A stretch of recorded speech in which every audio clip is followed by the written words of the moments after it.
Good morning everyone. सुप्रभात बच्चों। मैं आज आपके कक्षा 7th में हिंदी फर्स्ट का पार्ट 14 एक कहानी है जिसका शीर्षक है पानी का चक्कर।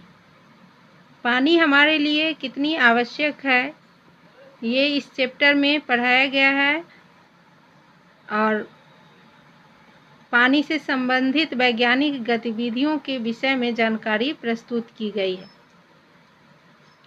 पानी के विषय में बहुत सी बातें जिन्हें हम जानते तक नहीं हैं उनका अध्ययन इस पाठ में किया गया है। तो आज हम आपका वीडियो है, थर्ड वीडियो है यानी पार्ट 3 भाग 3।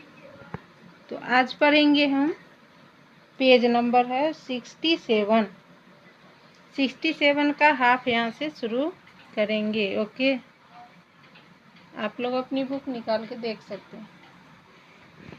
चलिए यहाँ से पेज नंबर है 67।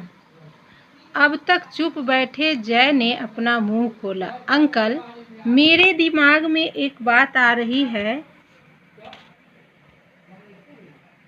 इंसान अगर अपने लिए समस्याएं पैदा करता है तो सोच विचार और विवेक द्वारा देर सवेर उनका समाधान भी ढूंढ निकालता है, लेकिन पेड़ पौधों और जीव जंतुओं के लिए तो यह संभव नहीं।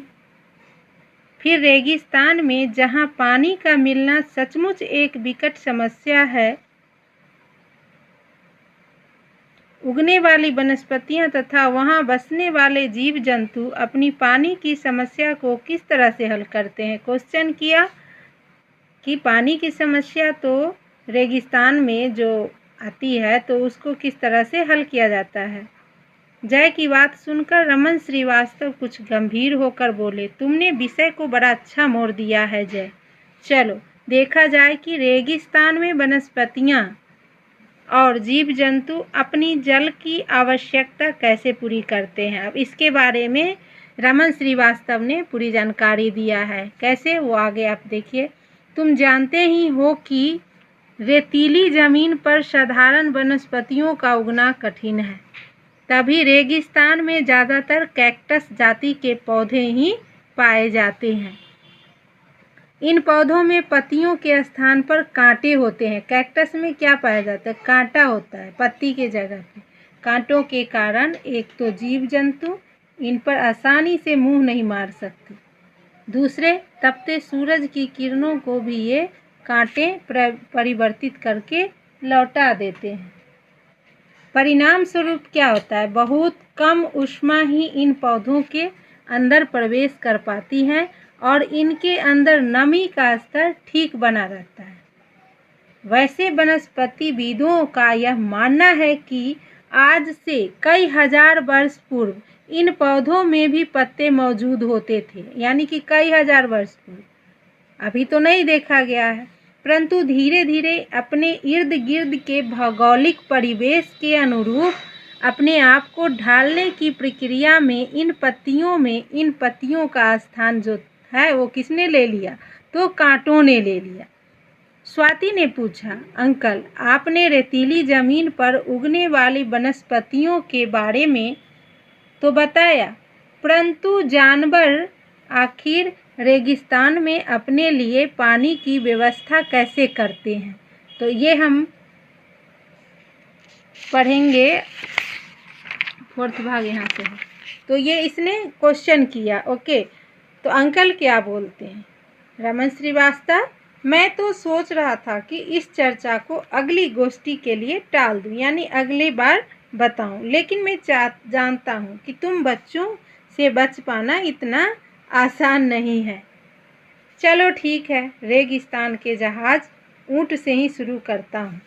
रेगिस्तान ऊँट को क्या कहा जाता है? रेगिस्तान का जहाज किसको कहा जाता है? ऊँट को। तुमने सुना ही होगा कि ऊँट बिना पानी के 2-3 सप्ताह भी आसानी से रह सकता है।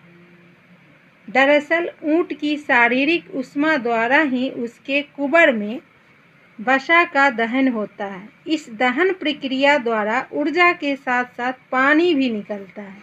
इस तरह ऊँट की भोजन की आवश्यकता भी पूरी होती है एक और बात भी ध्यान देने योग्य है कि ऊंट के शरीर से पसीने या पेशाब के रूप में भी पानी, अगला पेज पलटेंगे,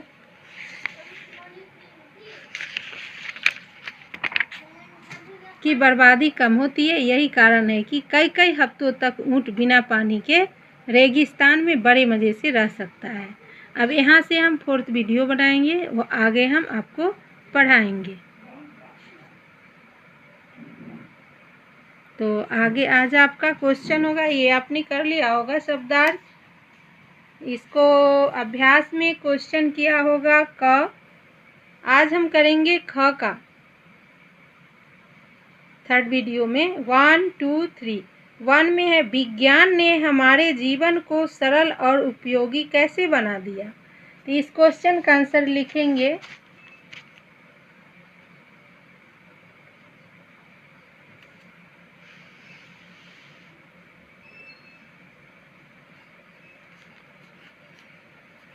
इसका आप क्वेश्चन का आंसर लिखेंगे, हमारे आसपास विज्ञान और उसकी आविष्कारित वस्तुएं की उपलब्धि करके विज्ञान ने हमारे जीवन को सरल और उपयोगी बना दिया है। डिटेल्स भी लिख सकते हैं या शॉर्ट में ये लिख सकते हैं। चलिए दूसरा क्वेश्चन है जिसमें प्रकाश दिया हुआ है। आप यहाँ कट करके रमेश कर देंगे। प्रकाश देर से नहीं आया था, रमेश देरी से आया था, अपना कारण बताया था, तो यहाँ पे रमेश करेंगे। रमेश के देर से आने का क्या कारण था, तो लिखेंगे यहाँ रमेश के देर से आने का कारण था उसे नहाने में देर हो गई थी। अब पूरा पूछता कि नहाने में देर कैसे हुई थी, तब उसका डिटेल्स लिखते। तो इतना ही लिखेंगे, रमेश के देर से आने का कारण था उसे नहाने में देर हो गई थी। अब है तीसरा क्वेश्चन है, रेगिस्तान में ज़्यादातर कैक्टस जाति के ही पौधे पाए जाते हैं, क्यों। तो इसका आंसर लिखेंगे, यहाँ की ज़मीन रेतीली होने के कारण साधारण वनस्पतियों का उगना कठिन है, इसलिए रेगिस्तान में ज़्यादातर कैक्टस जाति के ही पौधे पाए जाते हैं। तो ये हो गया आपका तीसरा का आंसर। पहला, दूसरा, तीसरा आप लोग लिख लेंगे और इसको याद करेंगे। फिर मिलेंगे हम फोर्थ वीडियो में। धन्यवाद।